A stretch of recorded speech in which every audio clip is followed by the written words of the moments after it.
Partant du constat qu'un certain nombre de communes faisaient fin juin une animation locale en bord de Marne, l'idée nous est venue de permettre aux communes de travailler ensemble et de donner à la Marne la possibilité d'être un élément fédérateur qui assure un lien entre les 5-6 communes il y a 10 ans et les 19 partenaires cette année.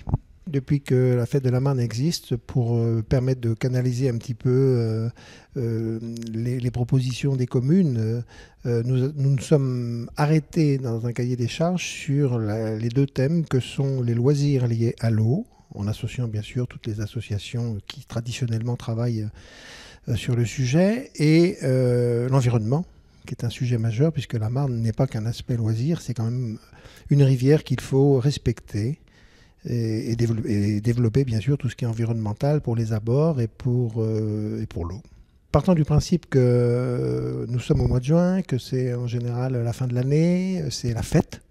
Donc c'est pas du tout difficile de venir à la fête de la Marne dans les communes. C'est un grand moment de festivité, de rencontre, de partage et de découverte. Donc les deux thèmes que nous avons choisis, loisirs liés à l'eau et environnement, permettent en même temps de s'amuser et de passer un certain nombre de messages pédagogiques sur l'environnement.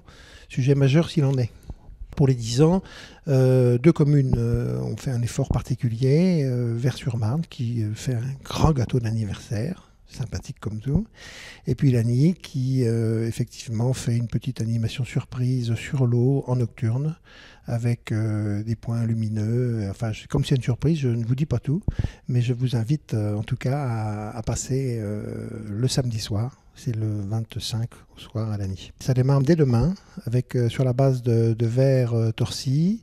Dimanche, c'est la commune de Torcy qui fait une animation en bord de Marne, au Moulin de Douvres précisément.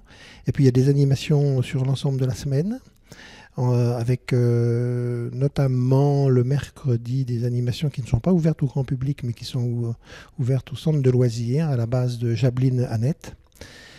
Et enfin, le final, le samedi 25 et le dimanche 26, dans les communes qui sont sur le territoire de Marne et Gondoire, jusqu'à Meaux. Le pays de Meaux étant bien sûr concerné jusqu'à Trilleport. Alors bien sûr, il y a tout ce que je vous dis là est un peu rapide, ça mérite un petit commentaire, en tout cas un support papier, voire visuel, pour avoir plus de renseignements sur le détail par heure, par lieu. Et j'invite évidemment toute la population à se renseigner dans les différentes structures, offices de tourisme ou syndicats d'initiative du territoire.